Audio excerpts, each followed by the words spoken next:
All right. Good morning, good afternoon, and good evening, wherever you may be. Thank you for joining us. Another episode of Catching Up with Jacob 2024 version, first one of the year. Here's Jacob Press. How you doing, Jacob? Blessings in Jesus, dear friends. I'm hanging in there and looking forward to his coming. Amen. Amen. Well, happy New Year, Jacob. Hope everything is all right so far. 5 days in. Well, the black swan is hoovering, but other than that, Black Swan is taking off. It's that's taking it. off. Thank you. And we also have, of course, down under, Davey. How you doing? Yep, doing pretty good. Good to be here with you, and good to have you back, Marco, too. It's been a bit of time off, so that's awesome. Thank you, guys. January 5th, 2024, first one of the year. And Jay, off to a good start, aren't we? Absolutely. Happy New Year, everyone. Good to see Happy New you. Year. Good to see you, brother. God bless you guys. Just real quick, any announcements, Jacob? Any announcements, anything new coming up? And On the then we'll 14th move right of into it. January, 14th of January in England, I shall be speaking at Ark Christian Fellowship at Swallowfield Village Hall at 10:30 a.m. Sunday, the 14th of January, Swallowfield Village Hall, the Ark Christian Fellowship. That's south of Reading. It's between Basingstoke and Reading. If you're in the western suburbs of London and you don't have a church, we'd love to see you. It is posted on the itinerary page. Just Google Moriel itinerary, you'll find it. Also, we have the first American dates coming up the end of the month. The end of January, I shall be in New York City at the Church of the Open Door, Baltimore at the Church of the Open Door, two churches that are affiliated with Moriel. Then I shall be in Texas, and the Texas dates are also posted. Looking forward to going to Texas. The foundation that's promoting the meetings have hosted us before, and they did a fantastic job. They're wonderful brethren. Looking forward to being back in Texas as well as my native New York and in Baltimore, where my father's family was from. So that'll be it. It's all up on the internet. Awesome. Awesome. Well, that Texas is going to be fun. Texas is going to be fun. Jay was just in Texas not too long ago, so that would be good. Any questions, any thoughts, please go to moriel.org and you can find more information. As Jacob said, it will be posted. All the dates will be posted soon, so keep an eye on that. They're up already. They're already posted. Are they already up? Okay, okay. Even the Texas one too? Yeah, we're still waiting for this guy from California named Marco to get back to us, but other than that, everything's posted. That guy, don't trust him. Don't trust him. Jay, any thoughts on the podcast for the new year? I know people want to know more about it, but if you have just basic information where to put them to, that'll be great. Absolutely. Just wanted to remind you that you can find our podcasts on Moriel.org, Moriel.tv, Buzzsprouts, Apple Podcasts, Google Podcasts, Spotify, Podcast Index, Amazon Music, TuneIn and Alexa, iHeartRadio, Player FM, Podcast Addict, Podchasers, Podcasts, Deezer, and Listen Notes. Again, from all of those different platforms, you can download our lessons, our episodes of Catching Up with Jacob, Ken's Corner, Sandy Simpson's, and they can be listened to anytime you want. So please Awesome take stuff. advantage of our team's hard work to get you the Yes. podcasts. Awesome stuff. Thanks, Jay. Yeah, you can avail yourself of all those materials and download them on your phone, tablets, computer, and take advantage of them while we still have the internet. That's another story for another time, but take advantage of it and download them, put them on a hard drive, put them on a flash drive, put them somewhere, and get a hold of Jacob's books on Moriel.org. Buy them there, get a hard copy, and make avail yourself of those things. So wonderful. Let's catch up. Jacob, let's do something a little bit different for this year. We want to start off with your hot take. What is your hot take of the week? I'll let you have the mic. Go for it. If you follow daily news events on the internet, you're astounded by the culture of celebrity. While major news events are taking place in the economic sphere, the political sphere, the strategic sphere, all kinds of things, the Middle East, obviously, the Ukraine, domestically, all what's happening in Britain, all kinds of things are taking place. Yet the volume of news that is diverted to is what's her name, Taylor Swift dating this football player. And these are major news items to significant percentages of the population. That is what they're being diverted away from reality to focus on. That's the big news to them. This has always existed in Britain with tabloid journalism. I remember there's a ridiculous thing called The Sun. I think it's ridiculous. And it always has a page 3 pinup girl, and then the soccer scores on the back page, but the front page is always something ridiculous. I remember the day the Berlin Wall came down. This is going back some years now. And there was a little piece about the Berlin Wall coming down, the news of the century, a little piece. But the headline, the front page story, Vicar elopes with gay lover. I know God will keep that, says Reverend Jones. That is their perspective of the world of a certain percentage of working class England. Not all of them, but a certain percentage of working class England in the Council of States. That is what they're fed. It just keeps people small-minded, looking at idiocy. Well, it's always existed. The misuse of sports to divert people's attention, that goes back to ancient Rome, with the chariot races and the gladiators and whatever, and the Olympics. This always has gone on. But the internet has transformed the world into putting this kind of bogus news or bogus concept of news on steroids. It's unbelievable how many people watch those things, but it works.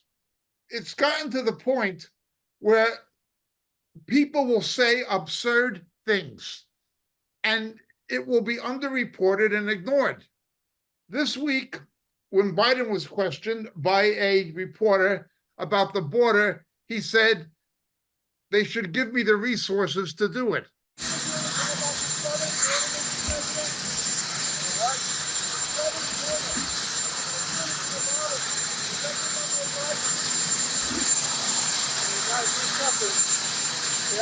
Give me the money I need to protect the border. That was his response.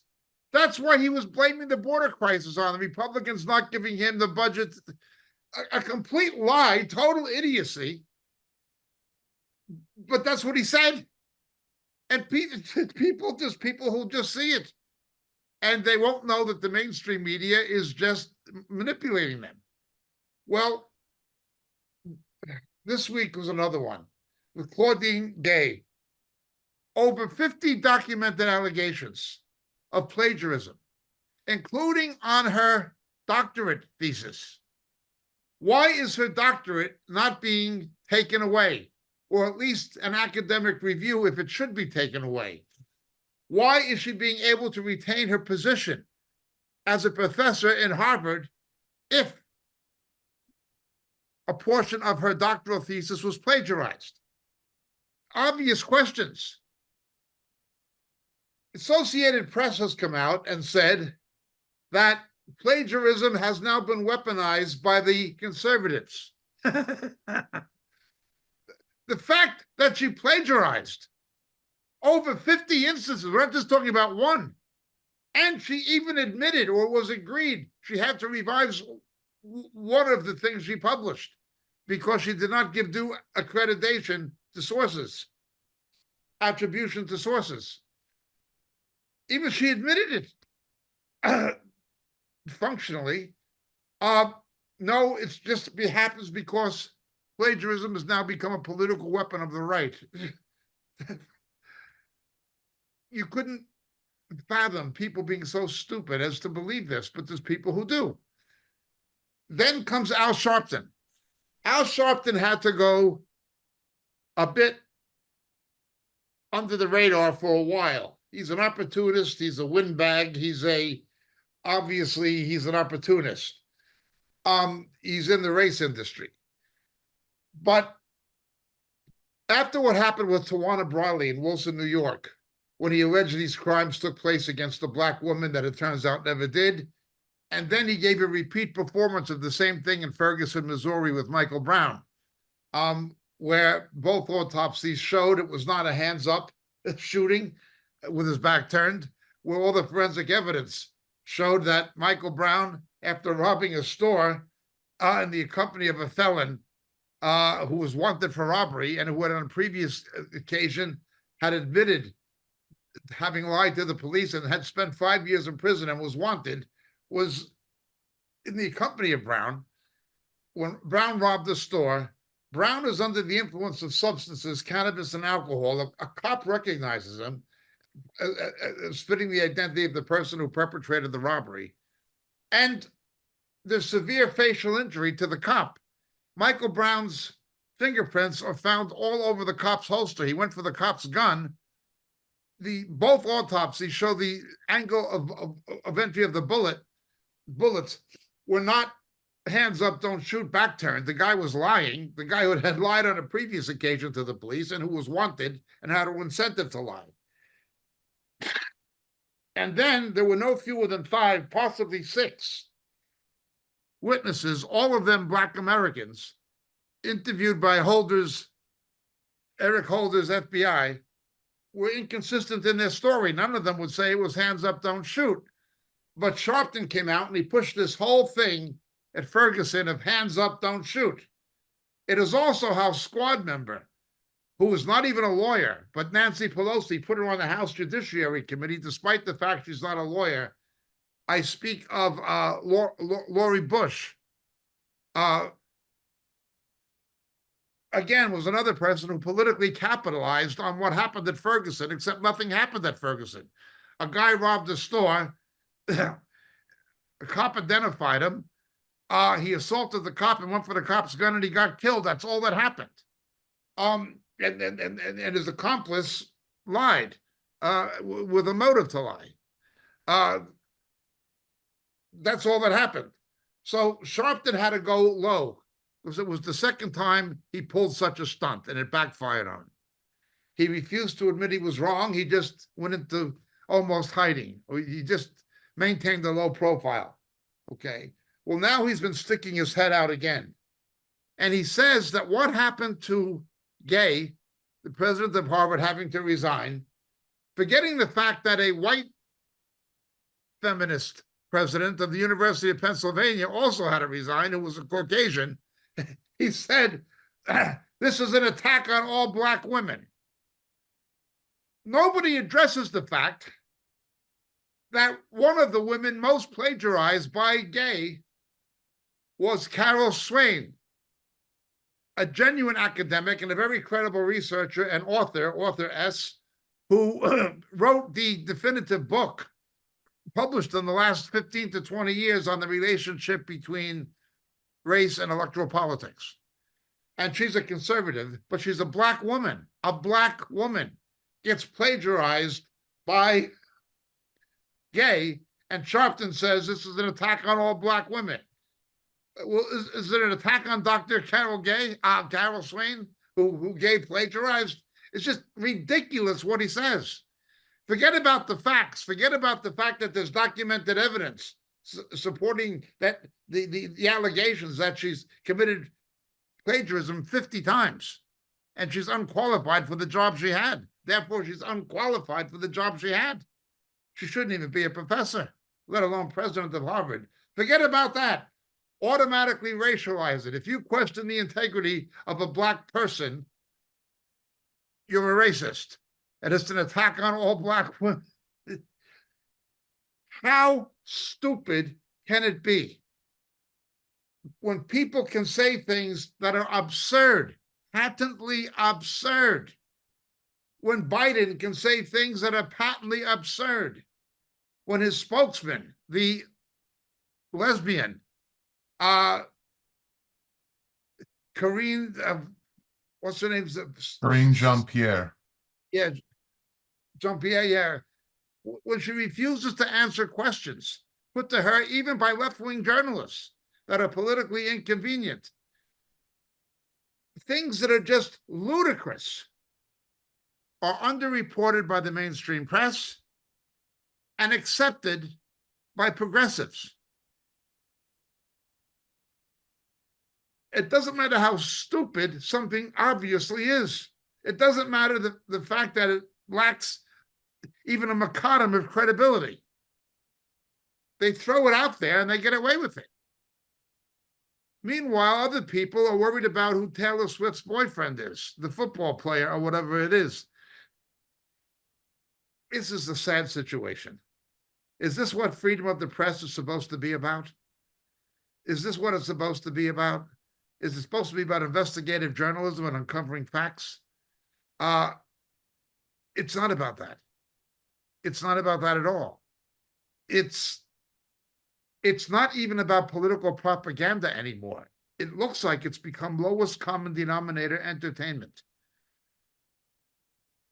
MSNBC, CNN, Washington Compost, New York Slimes, the BBC, these things have basically become lowest common denominator entertainment. That's what we've got for news. How low the intellectual level of society has become, yet they get away with it.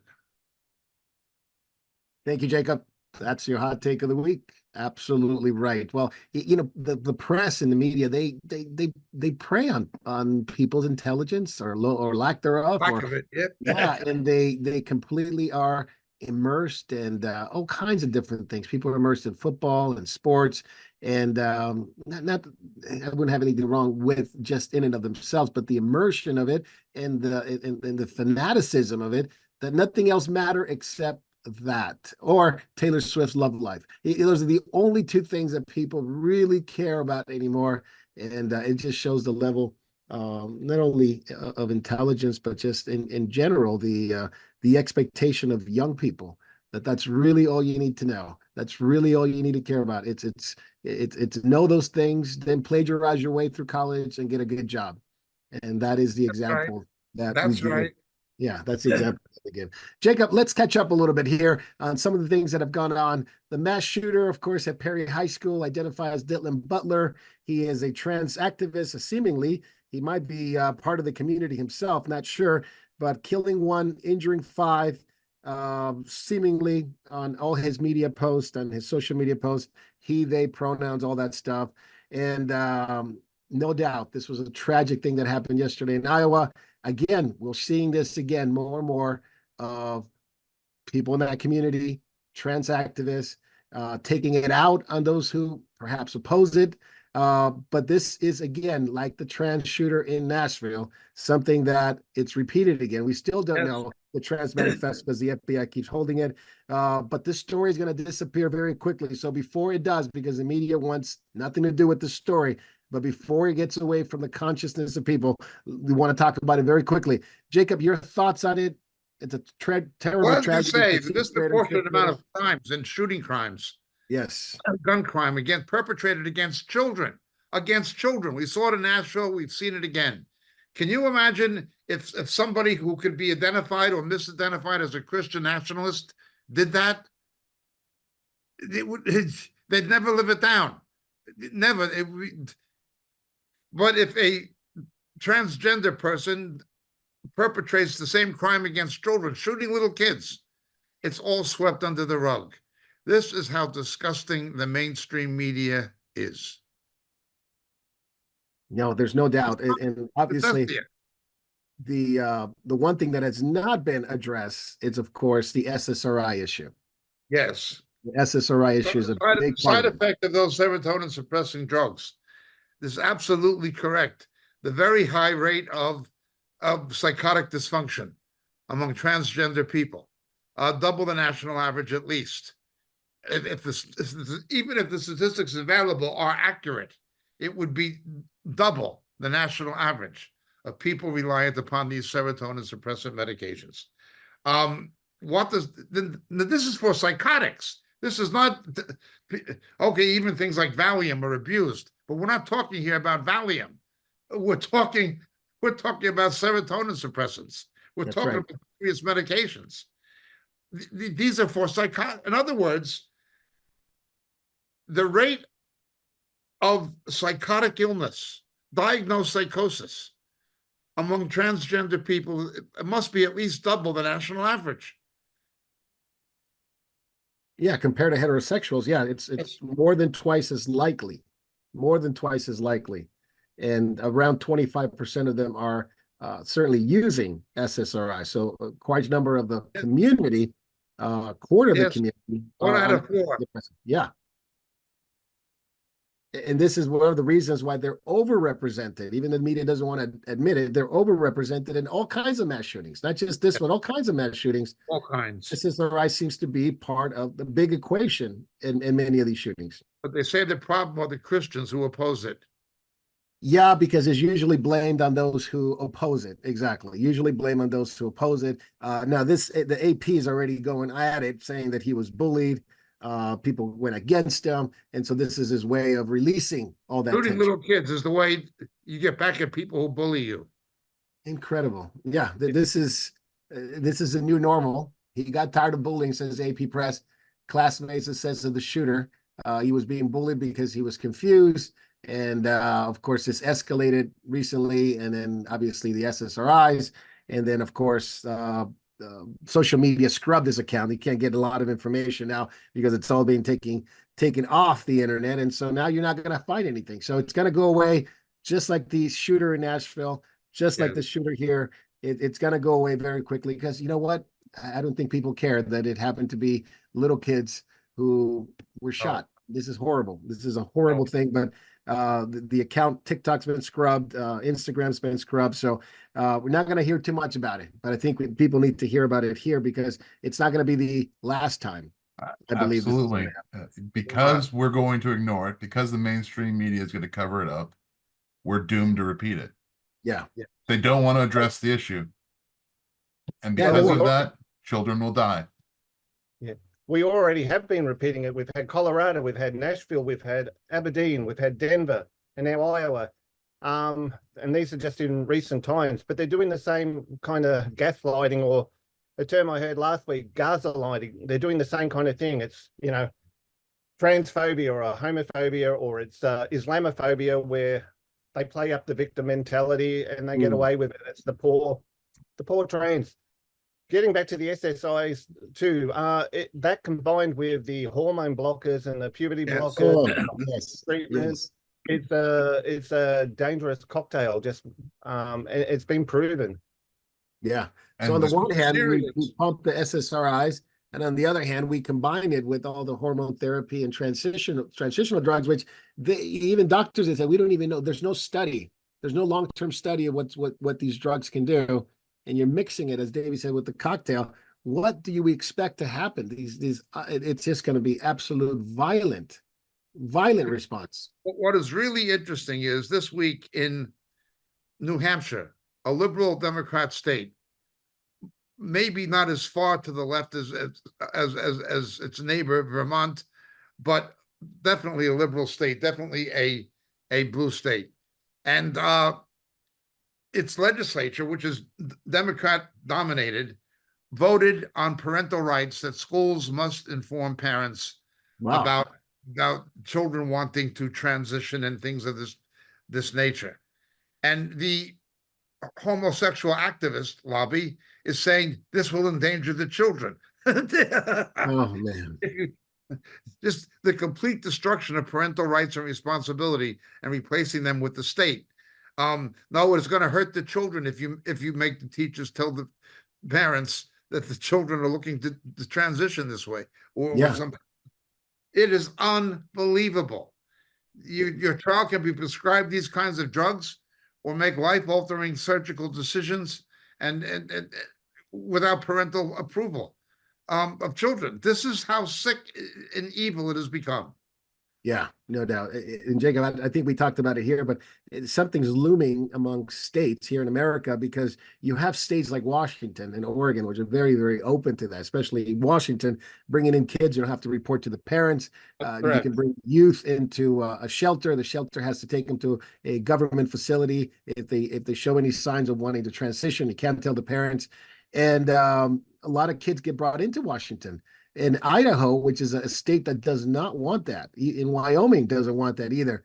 They're having some problems there because their kids being taken from Wyoming and Idaho into Washington. Yes. And Yes. Washington and Idaho is very much considering kidnapping charges taking them across state line because they're taking these kids to have life-altering surgeries in a state like Washington. So it's going to come to, I believe, at some point, this massive division, maybe some blockades at the state's Yes. border because of this issue. This one issue about children is going to become huge. I think you're correct. Will you need a passport to cross the state line?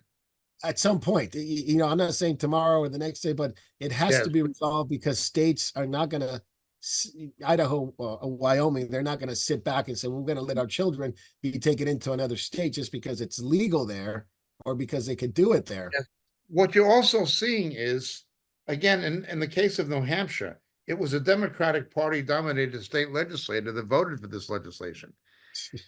The radical left, the progressives, will turn against the Democrats. Blinken, Blinken's house in Washington was picketed this week by pro-Hamas, pro-so-called Palestinian demonstrators and activists. The left, it's the Democrats themselves, the left-center Democrats are being intimidated by the radical left, being forced to go further and further left and acquiesce to what the extreme left wants. It's always like that, isn't It's it? interesting how it's turning on them. Yeah. It's turning on the liberals. Very, very interesting. Oh, let's talk about something else, Jacob, that it's going to turn on the liberals. This Jeffrey Epstein stuff. Let's talk about it. Jeffrey Epstein, document dump part 2 is 2 dumps already that have come in. What many think is just the beginning. And the info of names, obviously, the names that were released, it doesn't mean that they were nefariously taking part of this destruction of human lives and the women and the young girls that were engaged in sexual activity. But many names, about 150 associates to be released. I'll give you some of them, and you give me your take on it. And every one of us here can give our take on Bill Clinton. Well, big shock there, right? Maine Senator George Mitchell, French model Jean-Luc Brunel, former New Mexico Governor, New Mexico Bill Richardson, scientists Marvin Minsky, Michael Jackson, Prince Andrew, Alan Dershowitz, Stephen Hawking. Stephen Hawking was really bizarre because, according to this, he's participated in all kinds of underage orgies. How could he do that when he couldn't get out of a wheelchair? Yeah, make that as you can guess. Al Gore, George Lucas, David Copperfield, Naomi Campbell, Kevin Spacey, which he said, I'm gay, so I shouldn't be on the list, which is another story. What a list. Now, it doesn't mean that they participated in it. There's maybe other names that are not, that we didn't say, but that doesn't mean they participated on it, but they are considered associates or people that Epstein brought up during his conversations with Maxwell or other of the girls. These names were brought up. My own perspective is this: the reason that they have released these lists and shown so many people, people who almost certainly did not have anything to do with pedophilia, people like Stephen Hawkins or people like Alan Dershowitz and so forth, who may have just known Epstein, flown on his plane, been to his island, but did not engage in anything of a sexual nature. When you flood the list with that kind of amount of disclosure about that many people, it becomes a way of giving plausible deniability to people like Bill Clinton or whoever else, or possibly Bill Gates, some would say.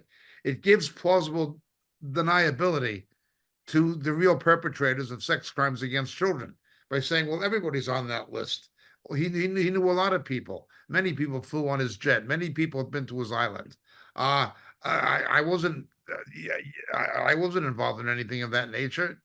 It just gives plausible deniability to those who actually did engage in pedophilia. And I think that is why it came out.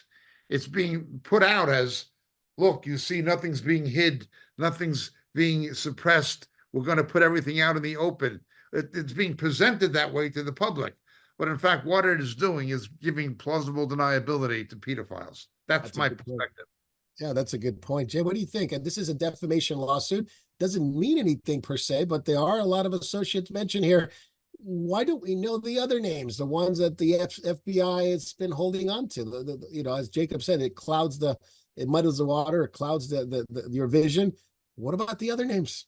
Oh, the other names are people that are in the government right now, probably the administration, probably one of them, Joseph Robinette Biden, but because it would topple the current power structure, it is a matter of national security. Therefore, it can be redacted. Therefore, it is imperative that it be covered up. And as Jacob was just stating, you know, what they're giving us is literally the iceberg on the surface. Yeah. And remember, an iceberg is always much Mm. larger underwater than it is on the surface Yeah. area of above the water. This You goes mentioned- really deep. I don't doubt it, brother. You mentioned the one that was redacted. How do you get your name redacted? Prince Andrew couldn't get his name redacted. Other people couldn't get their names redacted. One name was redacted. It's there. It's about 15 characters long, perhaps. And people may try to make case of what it could be, but there's only one, in my mind, the only one reason you should take it out: national security, as you said, national security. So it very much plays on, it could be a current White House administrator or somebody in the White House cabinet, whatever it may be. It's pretty interesting, isn't it? It's a key figure that they still need to be there. No Yeah. matter who it is, it's someone very close to the power circle or Yeah. the head of the power circle. Hmm. Not that Biden is in the power circle. I don't know where he is, but it's definitely He not doesn't in either. power. Doesn't know. Now, I want to ask you this too. Megyn Kelly, which we know she's in mainstream media, now she's on her own, independent, raised some eyebrows. She said something bizarre. And as she says, well, we might be hearing from Epstein directly if she's allowed to make that happen. What in the world is she saying? We're not done with Epstein yet, but maybe we can hear from him directly. Jay, help me out with this. Well, I mean, for me, it's so easy to surgically alter a corpse and then put it into a cell when all the cameras magically go off at the same time so that you can't see anything. It's very easy to do a lot of different things. And I've said it, I'll say it again. Personally, I think he's on a beach somewhere, probably, given his proclivity, somewhere in Thailand, enjoying the percentage and the interest he's getting from his money-making power scheme. Either that, and I'll give you the alternative. Everything that Epstein ever did as far as talking to people and the activities on his island have been video recorded. And Correct. someone has leaked the archives. That's Yes. correct. That's correct. There's some recorded or written material of him that can be introduced into public evidence posthumously. Hmm. Yes. This is about, sex trafficking, child trafficking, pedophilia. A lot of these sex creeps, they like to video stuff, don't they? They like to Yeah, have. it's bizarre. Yeah. It's The man sickening. owned an island, and Yes. and he was obviously a honeypot for intelligence gathering and being able to pressure different politicians and powerful business magnates. You don't Very think he much had like- video evidence of everything that he could show people to intimidate them to do what he wants? The interesting thing about the FBI, what they have, and it's under the FBI, just like the ones about the trans Nashville shooter. They won't release it, but it's there because we know the FBI collected quite a bit of hard drives. The one thing that was interesting, the FBI did say, is that there are names of the victim and the names of the aggressor, in this case, the rapist, on every hard drive. Every hard drive has two names: the name of the person and the name of the victim. And that is bizarre. That means that Epstein had dibs on every single Yes. one of his clients. And there's a reason why these blackmail, information and prominent American politicians are listed in there, because there's a client list. We know there's a client list. Yes. It's been said in the court cases, a client list, but we don't know the clients. That's the one thing we don't know. We know there's a client list, but we don't know. And the FBI is hiding thousands of videotapes and that are going to be used to, I guess, to blackmail. So it brings up the point on the administration, and this is the point, why they don't want to stop the child trafficking through the border. the current administration does not want to stop. Because the it's illegal it's immigration billions of dollars. It's billions with a B of dollars of revenue for their supporters. I mean, it's not Yeah. just sex trafficking. Some of these kids are brought and they're put into like places to pick grapes, places to Yes. pick vegetables, and they don't earn anything. They're given a hovel and a bowl of mush every day to eat, and that's considered their immigration. And that's their slavery, their That's the indentured slavery. servitude until they've paid off the debt, which they never will pay off. Yeah. And And that's that's why billions of dollars. billions. That's right. Then that's why they don't want to stop it. Correct. Trump wanted to stop it. The Democrats have won't. always been about slavery. That's Since 1861, they've always been about trafficking people. It's just Yeah. instead of trafficking a certain nationality, they traffic children. They traffic immigrants. They traffic slaves from Asia, from Africa. That's Yeah. what the Democrats are all about and have always been about. And of course, they're taking agree with advantage what of the James free says. flow of the people. Go ahead, Jay. Jacob, go ahead, Jacob. With what James says. I also think that there's two other factors that we need to take into account in the thinking of the establishment with regard to these issues of the children particularly, but not only the children, the general the general problem of this unsecured border and the illegal immigration. One of which is demography. The Asian economies are in longer trouble. South Korea is in trouble. Certainly, India is not, Philippines are not, but China certainly is, Japan certainly is. Okay. The United States, Europe certainly is. The United States would be in such trouble also if it were not for immigration. Okay. And unlike Europe, at least we can bring in Hispanics primarily, who are Judeo-Christian, westernized, essentially products of a Western civilization, as opposed to those who are products of an Islamic civilization who are colonizing Europe. We're bringing in Hispanics who at least have a common European and Judeo-Christian heritage. That's one thing, okay? It's to protect the national demography that we've so damaged with abortion, okay? We've depopulated ourselves with abortion. You got to get the people from somewhere, or we'd have the same problems you have in South Korea, Japan, Europe, and China. The other factor is labor-intensive industry. To remain wage competitive, there is no way the United States can remain wage competitive against economies like Indonesia or even Mexico. There's no way we can remain wage competitive in labor-intensive industries unless, as James said, you have slavery. It was interesting that the founder of the farm workers unions in California what was his name? Caesar Chavez? Yeah, Cesar Chavez. He vehemently opposed the legal immigration. Correct. He was a Hispanic himself, but he understood the realities of what was happening with the slave labor. He vehemently opposed it. But of course, they don't. That's like a black conservative. They have to sweep that under the.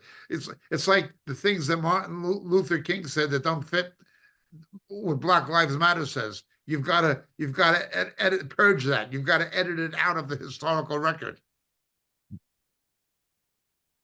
Yeah, no doubt that these things are in a very real way. I wanted to ask something really quick before we get started, because on the next topic, because 85,000 migrant kids went missing April 28, 2023. We have not been able to track any of this down. No one's found out where these kids are. 85,000. You could imagine the amount of prostitution, as Jay talked about, slavery that goes on even when we don't even know it. We just know that these kids were one time came into the States. We don't know where they are. 85,000 missing. It's unbelievable. Davey, you wanted to say something. Go ahead. Yeah, well, this will actually just tie in too with what you were talking about the kids, because when you were talking about, Jay was talking about the amount of money in child trafficking and all the rest of it, I keep thinking of Revelation 18, verse 13, you know, where it talks about the judgment that's coming on Babylon the Great, you know, where That's right. two of the things that are mentioned are slaves and human lives. But as I was looking for the verse, I just noticed something, and it's kind of like, I need to look at this more, and I'd be interested in your guys' thoughts too. But I just happened to notice Revelation 18:21. Then a strong angel picked up a stone like a great millstone and threw it into the sea, saying, "So will Babylon, the great city, be thrown down with violence and will never be found again." And I couldn't help but think of Jesus' words, you know, it'd be better to have a millstone tied around your neck and thrown into the sea. So I just noticed that then, and I was kind of like, I'm interested in your guys' thoughts on it.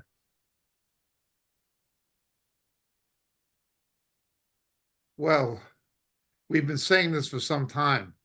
In the eyes of God, what these people are doing is a capital crime. And if you look at the context of the passage you cite, notice it is not just hurting the children, but spiritually abusing them, Yes. affecting them spiritually. When you do that to somebody, when you surgically reconstruct somebody to resemble the opposite sex, even though their DNA says that, or they're chromosomally of one sex, they're surgically mutilated to resemble the opposite one. That will affect somebody not only psychologically, it'll affect somebody spiritually. That's right. That's right. And you're doing it to a child. Yeah. No, that's a big important passage in Babylon the Great in the book of Revelation, Davey. Thanks for sharing that. That's a very powerful passage in terms of what it will become eventually with this world power, as it were, the kingdom of the Antichrist and Babylon the Great. I wanted to ask you something, Jacob, about people are making big predictions about 2024. We've never talked about that here, or I'm not going to ask you about predictions of the sort, but they are making big predictions based on black swan events, which is, of course, a term that is basically says it's an unknown scenario that it suddenly happens, and it makes this it carries with it some big implications for the world, and usually because of the swan effect, it goes down. So it could be a cyber attack, it could be some kind of stock market crash or a war that nobody predicts. So that's the idea of a black swan event. To those who don't know, there's a lot of concerns about that, and one of the major catalyzing events that would seem unpredictable, it would be what's going to happen with the elections in 2024 here in the States. A lot of countries in the world are hedging their bets, as it were, because many of their political aspirations and economies are tied, unbelievably enough, to the United States still, even though it is what it is at this point. They still hang their hats on what happens to the U.S. So it's going to be an extreme impact of some sort. But what do you think about this? It seems to be the Black Swan event being promoted by the Dems. It seems to be they're the ones that are promoting it. It's going to be a big one. It's going to be a big one. It's setting something up, it feels, for maybe some kind of election interference, whatever the case may be. What are your thoughts on these? Let's remember something, that the strategic epicenter of the Western world, although NATO is headquartered in Brussels, it's the Anglo-American Alliance. It's Washington and London. And although there are other financial centers that have emerged or tried to, like Dubai and things of that nature, the global finance is still basically very much a function of New York City, Wall Street, and London, City of London. Still is, even post-Brexit. Okay. You have not only general elections in the United States, you have a major election coming in Great Britain at the same time as in the United States. It's double barrel. Americans don't see it this way, but when you're in this side of the Atlantic, you understand that the strategic partnership between the United States and Britain, or the Five Eyes, as they're called, Right, helping Australia and Canada and United States and Britain, the Five Eyes. You understand that the British Commonwealth, what happened to the British Empire, the British government is still, it's the junior partner, but it's still a major factor in the equation. the fact that you have elections in America and Britain the same year, and there are elections that are going to determine the future of the country, both countries, if they're going to have one. This must be weighed very carefully. What's happening with the American elections and the British elections happening in tandem with each other, that compounds the impact of what's going to transpire electorally and the ramifications. Secondly, again, when Thatcher was elected, everything changed. The Cold War would not have ended. The Iron Curtain would not have come down had Margaret Thatcher not been elected. She was the unsung hero of the collapse of the Soviet Empire, much more than Reagan, in my opinion. But be that as it may, don't discount the fact that there are elections in both Britain and America at the same time. Second thing that I would look at in regards to a Black Swan event. The Black Swan events happen, and once they happen, things can never be the same again. They always inaugurate a new normal.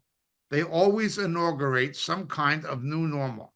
Things can never be what they were before the Black Swan event, okay? But although most people don't see it coming, even most pundits, even most analysts, most economists, most geopolitical strategists, even most people don't see it coming. Some do. Let's look at the Black Swan events that have taken place within the last few decades. September 11th. Steve Emerson was warning. The Israelis were warning something like that was going to happen. Bush didn't care. The Democrats didn't care. People ignored it. They kept giving visas to Saudi Arabians. They didn't care. But those who knew something was going to happen. Black Swan event. 2008, you had the ridiculous babblers. That guy who runs around ringing the bells and pushing the whistles. Was it Jim Bridge? What's his name? Kramer. Call me a of that chain. That chain's move is in its infancy. What a clown. You know, people like that don't see it coming. But what's his name? Noriel, the economist, he saw it coming. Other people saw it coming. There were people. Burry. Yeah, Michael Burry. Yeah, there were people who saw it coming. Well, COVID, that came out of nowhere. It seemed to have come out of nowhere. It seemed to have come out of nowhere. But there were people warning about the politicization of the CDC, of the National Institute of Health, of the World Health Organization, that these were not scientific or clinical organizations. They were actually political organizations operating under the umbrella of public health. There were people who saw it. And who was talking, there were people talking about pandemics 18 months earlier, including a seminar that was hosted by Bill Gates. Yeah, then 201. Yeah, I mean, you know, this Black Swan takes 95% of the people by surprise.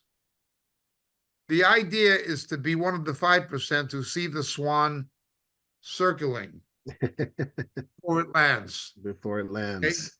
Okay? And now I can tell you there definitely is a swan circling. I'm not trying to be a prognosticator or a pundit, but there's some kind of a swan circling. This is for sure. That's the way it is. That's my perspective. Yeah, Jacob, you mentioned the What UK. happens, things can never be the same again. Yeah. Once the swan lands, things can never go back. There's always going to be a new normal. Regarding the UK elections, you think the Tories hang on to it? There'd be a They're in shift? serious trouble. Hmm. You have a hopeless prime minister, a Hindu, hopeless. The real conservative, who was also an Asian woman, Suella Braverman, she was marginalized by the British equivalent of the rhinos. In the Tory party, you have the equivalent of rhinos. They tended to be remain pro-Europe. The Brexit ones tended to be the more conservative ones. And then you had people like Boris Johnson, who was suspended somewhere in the middle. Of course, he's American born. Nigel Farage is the only ideological beacon in Britain that's making all that much sense as usual. But the Tory party is in very serious trouble. Now, what would happen if Britain went left and America went right? Yeah. That kind of discord. Yeah. Now back to the U.S. election with all the scenarios, Jacob, and all the problems that we're having with the border and the impeachment hearings, and hopefully they start and try to take Trump down and put him behind bars or even assassinate him. Do you see a scenario where we talk about the Black Swan, where now you have such a rip in the election system that there'll be no election? There'll be major problems with the election, especially with states like Maine, Colorado, others to follow to try to take them off the ballot, that there would be it'll trigger this massive move toward states not wanting to validate their elections. Yes.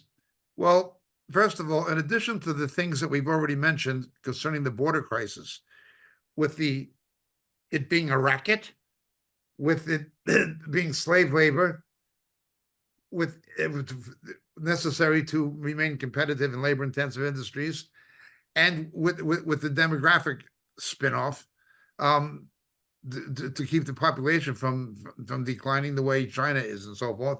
A fourth is they want to give the right to vote to illegal immigrants, already allowing people who entered the country illegally to become policemen in California. Yeah. I mean, it's the power of arrest against American citizens when they entered the country illegally. It's just beyond the pale. So that will be the first factor. That will be a factor in elections, for sure. For sure. The Democrats are trying to take over states like Texas. Oh yeah, overrunning it. Yeah. And that's why they're so angry that the Texans are buying bus tickets to send these people to Chicago and New York who say they want cities of sanctuary. You have the corrupt Justice Department of the Biden administration litigating against the state of Texas for arresting illegal immigrants. Unbelievable. We're not going to enforce the law, and if you force it, we're going to take you to court. This is how corrupt it is. Openly corrupt. Yeah. These things have electoral implications. For sure. Absolutely for sure. Okay, that is the first thing. But the second is, if you can generate some kind of a crisis where you're going to use another pandemic, for instance, to force states to use vote harvesting, ballot harvesting. Right. Yeah, yeah. We've already got corrupt counting, or at least unaccountable counting. Yes. Absolutely. It can absolutely happen. But that's only in the electoral sphere. We're talking also about digital currency. Yes. Because on a situation like this, a Black Swan event, whatever we want to call it, you would have a introduction, and Jay and I talked about it earlier, CBDCs, digital security, digital IDs, just to get onto the internet. And one fascinating thing, it's already in place in certain sectors. And Jay, you can talk a little bit about this, because you have to deal with this on a consistent basis. Every day. People may not day. know. Yeah, every day. People may not know what you have to go through, but this is what's in store for the rest of us, normies, I guess you could call us, that unless you're dealing with it on a one-on-one basis, you really don't know what's already in store and what could possibly mean if these things become enforced upon you. Like we talk about Black Swan event, the shutdown, lockdowns, it comes with digital security, digital IDs, and CBDCs. Go ahead, Jay. So Microsoft, all their products are tied to their Microsoft Office 365. If you have an email, if you want to use a Word document, all of those programs are tied directly to Microsoft 365. And last year they implemented, and I've said this before, every time I log into Microsoft, it's required that it verifies using my phone's camera that I am facially recognized as the person who owns that account. And that's tied in with my job. And think about it this way. To use the program of Microsoft, to use their basic programs, that's already in place. Imagine the next step is to use a Google browser. It needs to identify you to log into your Google account, your Chrome account. Once more, most of you have online banking. Online banking, facial recognition to put your password and your username in. It's already here. And not only that, wherever you go, you have the phone that's tracking where you log in. So it has data. Where do you work? When do you work? How long do you work? Where do you spend? Where do you shop? How long do you shop? It's a form of, the digital ID is a form of surveillance and control that can put that into an AI and predict your patterns of movement and everything that you do in a day. And what's more, they'll sell that data to people who will use it to market things directly to you. That's going on already. Correct. Yeah, it's going to be enhanced. I was reading an article several years ago where it says Facebook can predict your bowel movements.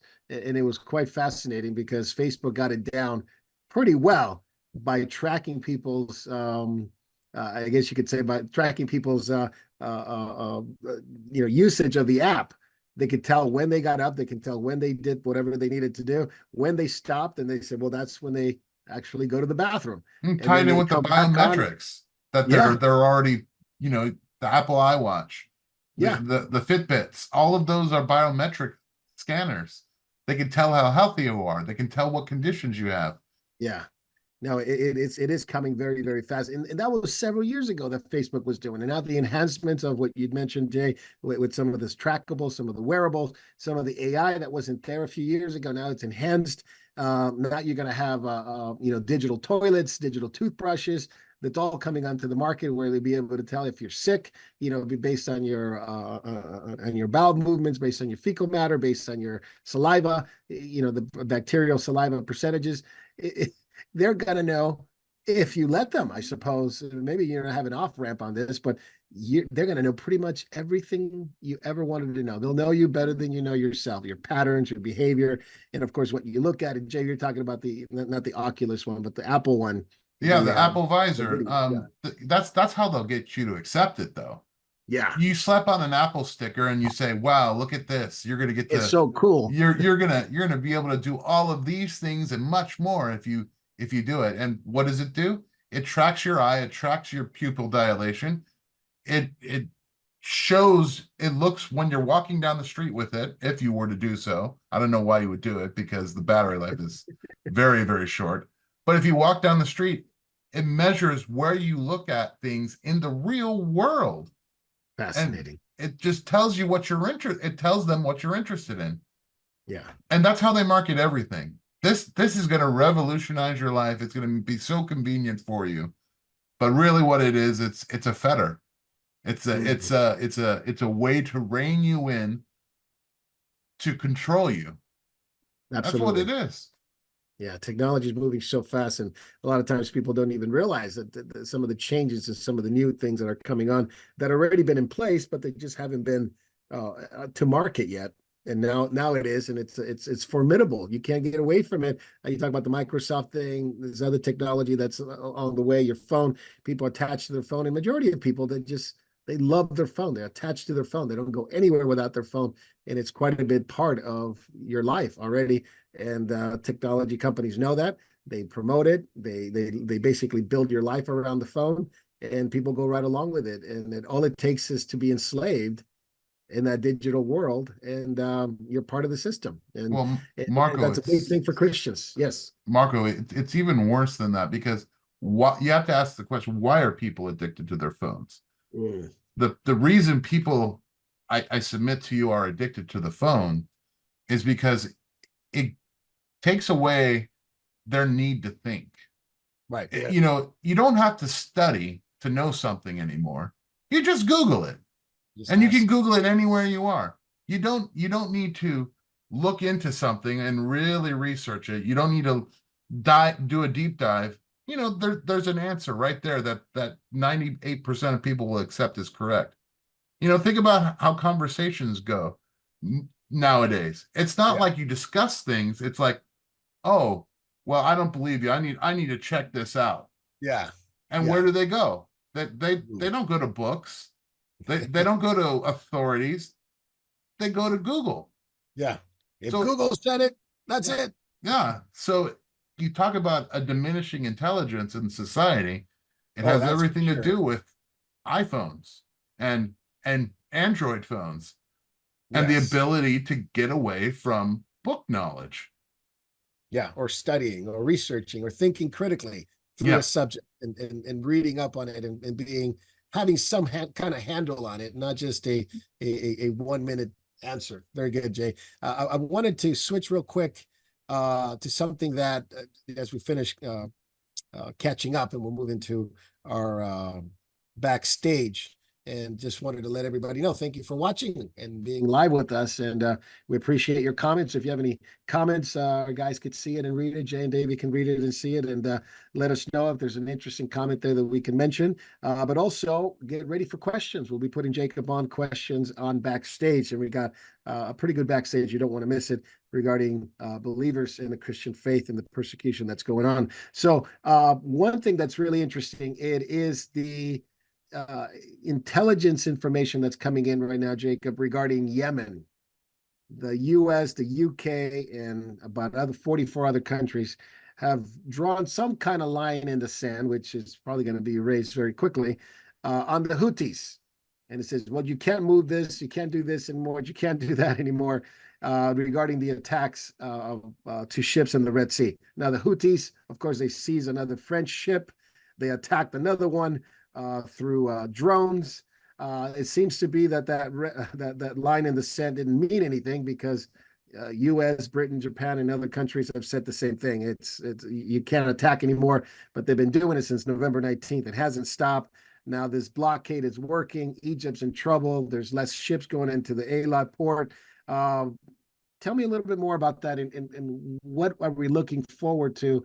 The Houthis are going to back off. Are they going to continue this attack until something's done? It's important, as always, we take a comprehensive perspective of what's transpiring with the Houthis and with the entrance portals into the southern access of the Red Sea and north to the Gulf of Aqaba, as you say, access to the Israeli port of Eilat and the Jordanian port of Aqaba, Jordan's only port, Only port. as well as to the Suez Canal, vital to the economy of Egypt. The first is that it will up costs of all kinds of commodities and oil from- boy. from the Far East and from the Middle East to Europe, having to sail around the Horn of Africa, as happened before the after the Yom Kippur War when the Suez Canal was closed. It's going to push prices. That's the first thing, including oil prices. It'll also impact Chinese trade. China is just as reliant on the Red Sea and the Suez Canal as are the Western countries. China has vulnerabilities in the Straits of Malacca, but it has the same vulnerabilities as other countries with the access to the Red Sea. In fact, China has a major military base at Djibouti, near the Horn of Africa, not far from the entrance to the Red Sea. Second aspect, the Yemenis government cannot really control it beyond a very limited point. It is Iran who's pulling the strings. The Iranians know they have a weak, senile corruptocrat in the White House, and they can get away with murder, so they're going to get away with murder. Yep. No consequences. It is completely hypocritical and useless and cowardly to have sent that letter to anybody other than Iran. You're wasting your time. You're wasting your time. You're dealing with Iran, who the Biden administration has funded as Obama did, who the Biden administration has allowed to pursue Iranian enrichment to a very high grade of uranium, close to weapons grade. You know, and it is of course Iran who is controlling Hezbollah and Hamas ultimately. So it is completely stupid to have even drafted such a letter unless you send it to Iran. That's the second thing the media is not telling you. Very The good. third thing is it does show that there's already active American and to a degree British engagement in the war that's taking place with Hamas and to a degree with Hezbollah. It's coordinated with these attacks on American bases in Iraq and Syria, where there's been over 100. And it is also the United States Navy defending Eilat and the lower Negev from missile attacks fired by the Houthis, missiles, again, supplied by the Iranians, fired with the help of Iranian advisors and technicians. It's Iran, again. So the United States is actively involved in the shooting aspects of the Hamas war.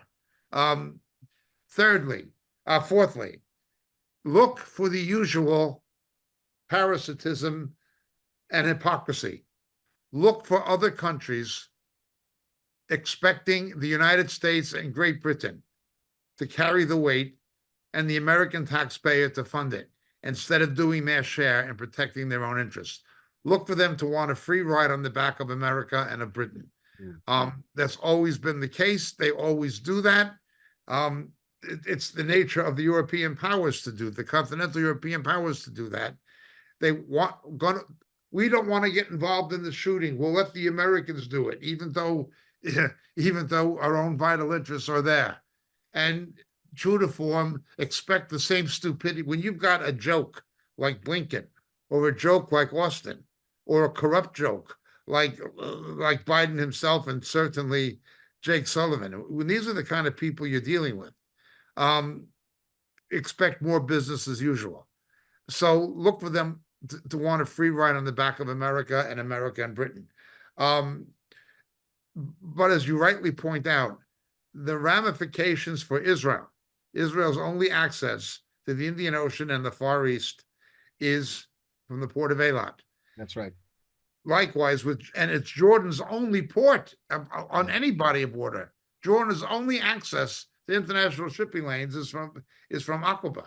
And again, the Egyptian economy, generally Sisi, Suffering big time. It is utterly dependent. They cannot possibly meet their budget expenditures without the revenues from the canal. They cannot possibly do it. And Iran knows that. Iran knows this. Yeah. Again, it's the weakness and the corruption of the Biden administration has made this happen or allowed it to happen. It would not be happening had it not been for the incompetence and the corruption of Biden, of Joe Obama. Jacob, real quick, are we heading toward a major escalation up in Lebanon, up in Beirut?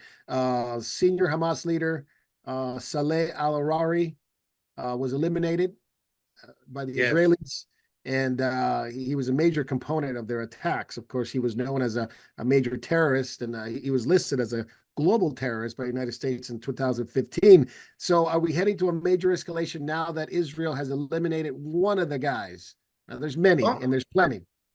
Don't pay attention to Nasrallah and what he says. Pay attention to the ventriloquist, Iran. Okay? Pay attention to the ventriloquist, which again is Iran. There are people in Israel who are saying, once we get rid of Hamas out of Gaza, then we will deal with Hezbollah and Lebanon. Why fight on two fronts when we can fight on one front? We have to remember the economic costs and the impact on Israeli business and industry when you've got so many people in the reserves. Yeah. Israel is a reserve-based army. The IDF is reserve-based, and it's called Miluim. There is a standing army, but the main fighting force are reservists.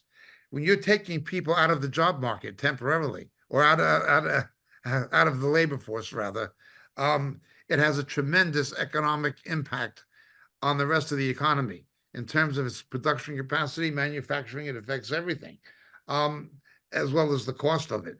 So the Israelis do not want to fight on two fronts at the same time.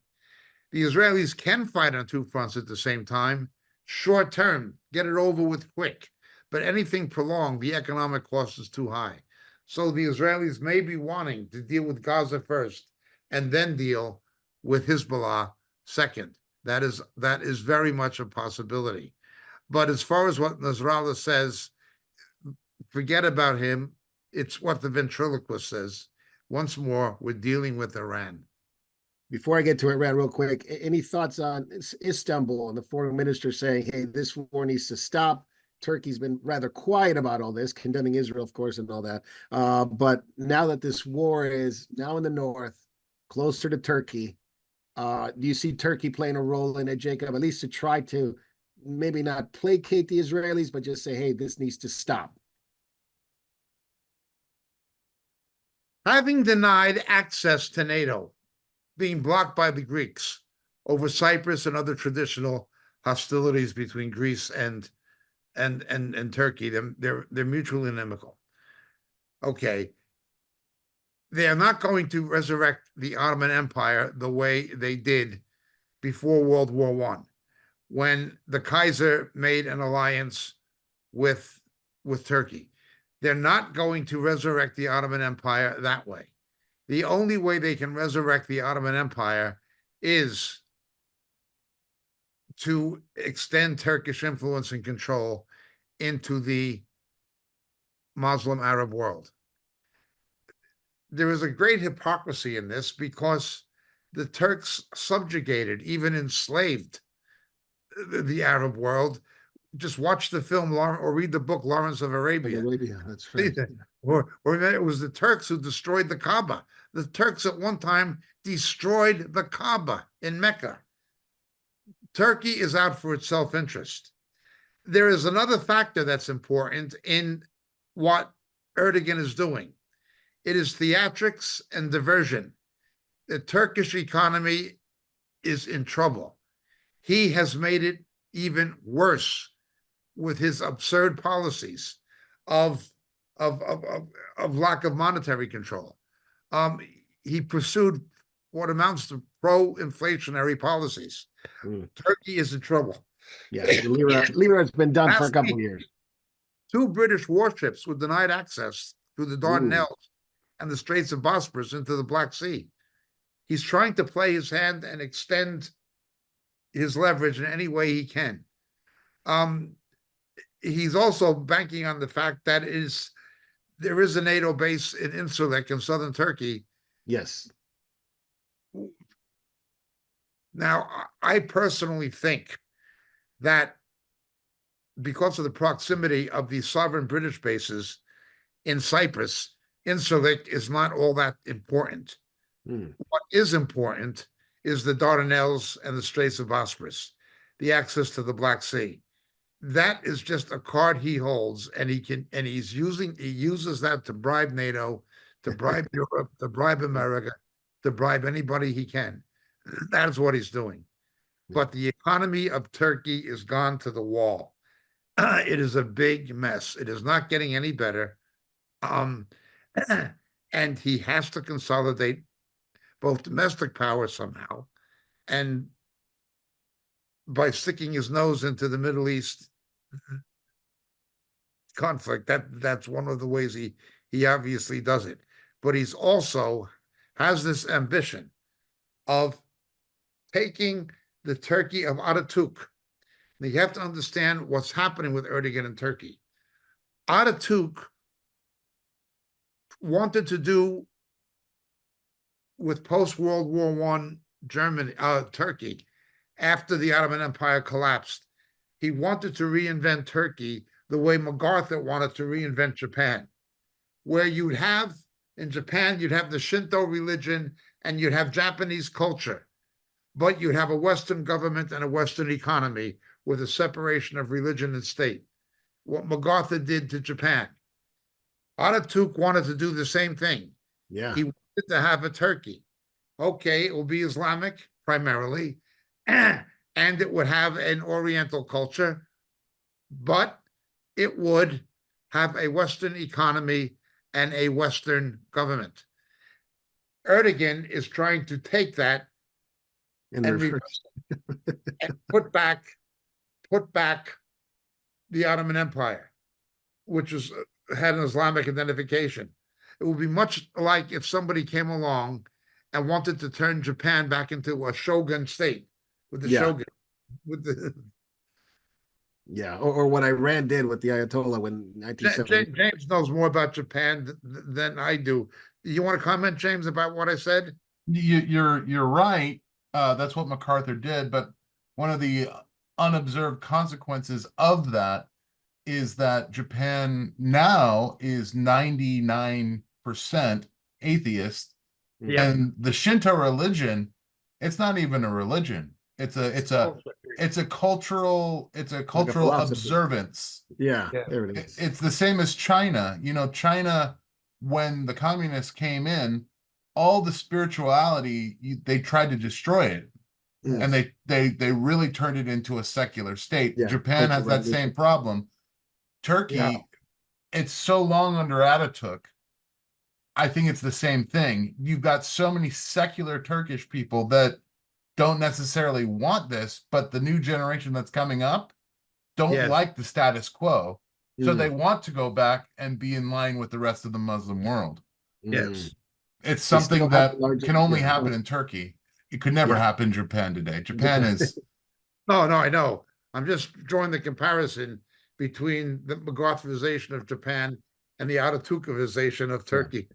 yes. The model. Absolutely. And just to comment a little bit further, MacArthur had to do that, by the way, because we must remember that the head of the Shinto religion is the emperor. Yes. So you have to separate that in a very real way to conquer Japan. Yeah, I know. This was the stupidity of the Bush administration, where they thought that they could have regime change. Yeah. MacArthur was able to bring about regime change in Japan, permanent regime change, because he changed the mentality of the culture by demythologizing Shintoism. Yeah. He made the emperor appear on the radio and say, "I'm not God," and all that stuff. He didn't have much choice. They would have hung him, as a war criminal. Okay. MacArthur demythologized the Shinto religion. Unless the West is willing to demythologize Islam, And they there is won't. way And, you're going- and they are very unwilling to do that. Yeah. yeah, they will. there's Yeah. no way you're going to do what MacArthur did. There's no way you're going to. There's no way you're going to MacArthurize a Muslim country unless you do what MacArthur did. That's right. Yeah. Jacob, let me switch over to Iran real quick before we finish, because we got to finish our catching up. Iran vows to respond to this deadly bombing. It killed 84 people. It was the crowd that was there marking the anniversary of the assassination of Soleimani, and 84 people died. They blame it on ISIS. Abraham Rizin said it was Israel. It was the U.S. Nobody really knows, but ultimately ISIS seems to be the one that it's most culpable of this. Now, the UN Secretary Antonio Gutierrez condemned it, the attack, deep condolences, blah, blah, blah. Usually the UN does it to the Revolutionary Guard. But nonetheless, Iran seems to be very quiet about all this, but maybe this will spark maybe some outrage. I know Blinken is going to the Middle East to deal with the regional conflict that is surging. Most indicate there's a massive escalation coming to the Middle East in 2024. Most people in the intelligence community of the world do not believe Blinken is up for this task. I would agree with that. But I just wanted to bring those two things before we switch over to one final topic. But Blinken to the Middle East, he's got it's on fire right now. Iran, very upset with what happened with the killing of 84 people at the crowd that was marching for Soleimani. Your thoughts on those? Again, the Muslim world knows that Blinken and Austin are a pair of clowns. They know that. They know that Biden is weak, senile, and corrupt. They know all that stuff. So this is opportunism for Iran. Okay. However, we have to observe this in terms of the Sunni-Shia divide. Had Barack Obama and Biden not given hundreds of billions of dollars in unfrozen funds to the Iranian regime, it would be in a very precarious situation in terms of its capacity to retain power. There are secular Iranians who do not like the mullahs. That's right. They made a power play to depose the mullahs. However, Barack Obama took the side of the mullahs and wouldn't support the dissidents. We can thank Barack Obama for the mullahs keeping power. The same He's as the we can gift thank that Barack keeps on Obama. giving. Yeah, he's the gift that keeps on giving to radical Islam. Okay. And Biden continues this, and Hillary Clinton, Kerry, they're all involved in it. We're all involved in it. But that is what is happening. You've got an actual growth of born-again Christians in Iran. Right, that's right. Church. How big it is, estimates vary, but it's definitely something that's there. People are disillusioned by the mullahs and always have been since the 80s. But there is a growth of the church and there's a growth of political dissidents. Amen. Who did it? If it was ISIS, and I think they've arrested like 11 ISIS adherents today in Iran, and they're blaming Yes. ISIS officially, Yes. which is interesting. They're blaming ISIS instead of the Israelis. For propaganda reasons, you think they want to blame the Israelis. That's what I'm saying. Yeah. But they're pulling back from that. Now that tells you they're afraid of something, possibly an invasion of Lebanon, of Hezbollah, possibly. But or they don't want anything that's going to provoke anything that's going to prevent them from developing nuclear weapons. They don't want a conflict right now until they get the bomb. That's right. That could be another factor, which would also be courtesy of Joe Biden, of Joe Obama. There are reasons that they're not blaming the Israelis, and to go after ISIS. Well, why? Simply, again, it comes back to the old Shia-Sunni divide. The Shia-Sunni divide. ISIS is Sunni. That's right. Mullahs are Shia. This is a huge factor that most Westerners fail to perceive. Yeah. Jacob, with that thought, the last topic for this one before we move to backstage, and we do have an interesting comment that I want to read before we finish. I was reading about this Peace and Prosperity, which is basically a President Trump's resolution for part of the normalization, and it was drafted by Trump, by Kushner, and other members of his cabinet in January 2020. And it's about a 180-page booklet that people can read it. It talks about economic security, stable Palestinian state, all that stuff.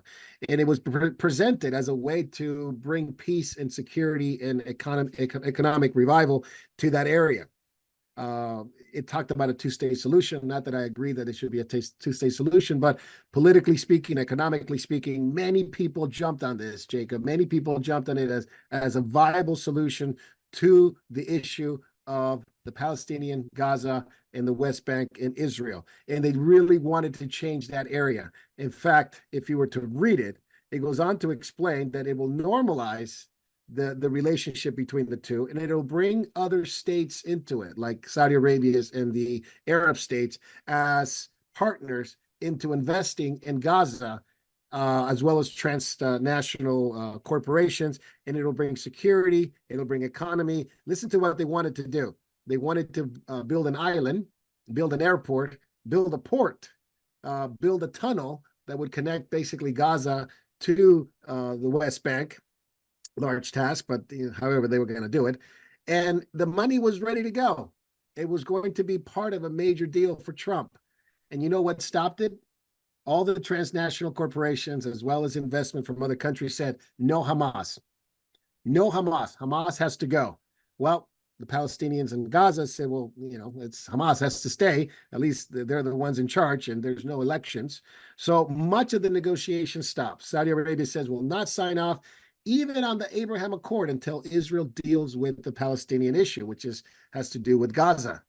What is it going to take to make this deal happen? And this is a question that is being surging recently, that the Saudis don't want this war to go on anymore. They want to get this economic deal done because it behooves them. It behooves them because they don't want the Palestinians in their country. Jordan doesn't want the Palestinians in their country. You know the whole story there. You told us about Black September and all the things that happened with the former king, the father's Abdullah, his father, dealing with them. Lebanon doesn't want them. Egypt doesn't want them. So the only way to deal with them is leave them in Gaza. And this was part of Trump's plan. Saudis are very warming up to this idea because they want security against Iran, against Turkey, and against the other Shiite nations. So the economy, they want prosperity. They want trade between Israel and the Arab states. They want religious freedom. They want to go into Israel. They want to invite Israelis into Arabia because of the discoveries of the Mount Sinai possibly being there. And the Arabs want to visit the third holiest site in Islam. Jacob, this scares me a little bit more. This is setting up to the Abraham Accord, which was the initial intent of bringing You're Arab exactly and Jews correct. It is together. part and parcel of the Abraham Accords. Look, speaking as somebody who voted for Donald Trump twice, I do not plan on voting for him a third time, but I did vote for him twice. I've always warned the Abraham Accord reeks of something the book of Daniel talks about, a false peace in the Middle East, a false peace in the Middle East. There will be no lasting peace in the Middle East until Christ returns as King of the Jews and brings about reconciliation between Jews and Arabs. That is the only way there's going to be a lasting peace. The Antichrist will attempt to counterfeit it, and it will come about by a union of strategic, economic, and religious interests. Yes. And I always was very skeptical, but also very suspicious of the Abraham Accords, even though it appears to make political sense, and even to a degree economic sense. I'm not happy with it at all. Mr. Kushner, he is a unsaved Jew. I hope he becomes a believer, but he's Mr. Trump's son-in-law. Yes. It is, read Daniel chapter 9. A false peace in the Middle East is something the Antichrist will do. Now, I'm not saying Jared Kushner is the Antichrist. I'm not saying this is the treaty of Daniel chapter 9, the covenant. I'm not saying it is that, but I am saying it is heading that direction. For sure. For sure it is. That is the first problem. The second factor is, and that this is not being talked about, because of what happened in Dubai and to a degree in Abu Dhabi, but particularly Dubai, where you had something that was not oil-based, but that became an economic epicenter, a financial epicenter in Dubai, in the Emirates. Saudi Arabia saw this and wants to have its own, which is Neom. Neom is up on the Gulf of Aqaba, adjacent to the Jordanian port of Aqaba, and quite close to the Israeli port of Eilat. Eilat, yeah, that's and, right. And close to Sharm el Sheikh, and the entrance into the Gulf of Aqaba. So you got Egypt, Jordan, Israel, and Saudi Arabia all together in a close area. I've been to the area, of course. It's all together in a very close area, and as you point out, it's the almost certain location, certainly the most probable location of Mount Sinai. That's right. But something else, another factor. The Israelis really want to build the Ben Gurion Canal as an alternative to the Suez. This would fit hand in glove with the construction of Neom. You'd be able to have two-way traffic, not one-way traffic, two-way ship traffic, connecting the Indian Ocean with the Mediterranean. It could go to the Dead Sea from the Israeli port of Aqaba, or the area around Ashkelon, or the port of Aqaba, more likely. to the Dead Sea, and then from the southern access of the Dead Sea down to Eilat. And Aqaba is just opposite Eilat. It's walking distance, literally. So and close to Neon. It would be perfect. However, for that to happen, you'd have to make the canal strategically invulnerable. Mm. And that would require some kind of a removal of Hamas from Yes. Gaza. Because Hamas can attack Ashkelon. It can Yes, attack, very close. Very yeah, close. it can attack Ashdod. And one of the possible trajectories or plans for where the canal could be built would actually let the canal come not out in Ashkelon or Ashdod, but in Gaza. In Mm. Gaza. Which will fit right with that port idea of the port. Exactly. There are people in the Middle East with long-term development Yep. You got it. prospect You speculations. got it. You got The it, Abraham Jacob. You Port got is it. central to it. Neon is central to it, and the Ben Gurion Canal is central to it. Now, the Ben Gurion Canal would also replenish the disappearing water supply in the Dead Sea. Let's see. Would make hydroelectric power, and it would help Jordan immensely. They're all in on it. They all Yes, want this to yes. happen. You haven't heard much of this plan since 2020. And obviously the 4 years of Biden has really hit all this and made it impossible.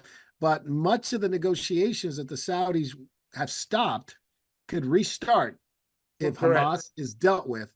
Because Yes. what they want to do is they want to create a buffer between Iran, the Central Asian countries of that are with Iran, and them and the Arab states. And Israel is a big part of that. Israel's a big part of that. And of course, Ben Salman wants to make Saudi Arabia a big tech country, a big tech industry. And they don't, like I said, they don't want the Palestinians in their country. They want to keep them there. And this That's seems right. to be to fit what Yep. they want to do. So Well, this scenario, Emirates- Jacob, go apart ahead. from Qatar, the Emirates, Kuwait, and certainly Saudi Arabia want Hamas gone. yes, Egypt wants Hamas gone. Jordan. And Jordan wants Hamas gone. But they're just condemning the Israelis for doing what they want the Israelis to do. This is They the have to do it. hypocrisy. They have to talk tough because of their Muslim that's population, correct. especially Jordan, Jordan. But That's they're right. not condemning it because they know ultimately if they want prosperity, if they want trade, if they want stability, if they want the religious Yes. idea of going into Yes. Jerusalem and the Jews going to Mount Sinai, they need to make this happen. So I'm concerned long term. Of course, the war is concerned me. Make no mistake about that. But it concerns me that we're heading toward a time where people are just saying enough with the war. Let's have peace and security. And Israel's going to be at the center of this. God knows what's going to happen if Trump wins. But if Trump wins, I can see a scenario where it says, let's go back to where we started, 2020, and let's get Absolutely. this deal done. Absolutely. But we have to remember, as you said, in the eyes of the Arab interests, remember, if Jordan had a port or access to the Mediterranean Sea, if it had a port with access to Mediterranean, if it used the Ben Gurion Canal to take ships into Jordan directly into the Mediterranean, it would revolutionize the economy of Jordan, which That's is a right. port that doesn't have any oil. That's It- right. It would have other benefits. There's too much at stake of benefit to too many Arab countries. They Yeah. all want the Israelis to get rid of Hamas, but They they do. can't. They can't say it, and plus they want a buffer with against Iran and Turkey. And Israel can serve that purpose Yes. for them. So, very good, Jacob. Very good. I think we're going to hear more about this prosperity and peace deal. So keep an eye on that as we see the war. We always got to think that Scripture talks about that there'll be peace and security. There will be a major peace and security. There'll be a major deal going on in the Middle East. That, as Jacob pointed out, I think he's right. It'll lead forward to other things that the Bible speaks about very clearly in Daniel chapter 9. So I want to thank everybody for being on live with us. We're going to switch over to backstage, but I did want to make one comment. This I think it was spot on, the person that put this comment on our page. The EU has already launched the CBDC wallet. That is true, the central bank digital currency wallet. It comes with an optional chip. It's running from 2024 to 26 throughout Europe, giving merchant banks time to make the switch over. And that is very, very true. So Bible prophecy and things that the Bible predicts comes very, very fast, and it's coming down the line very, very fast. So as we look ahead, we look forward to the coming of Jesus, but we also look ahead at the fact that many things are going to happen that are going to expedite this idea of not only Mark of the Beast, digital currency, eventually Mark of the Beast. And many people are going to be confused by it because they'll say, this is it, this is it, this is it. But ultimately, it's going to have to fit what the Bible predicts. It's going to have to be worship of the Antichrist, and to take this mark, the name of the beast, the number of his name, and it'll be, that will be the Mark of the Beast. So we're not there yet, but we can see the precursors of it. So, all right. Well, we're going to switch over. Send your questions in if you haven't done it already. We'll see you on Backstage in just a few minutes.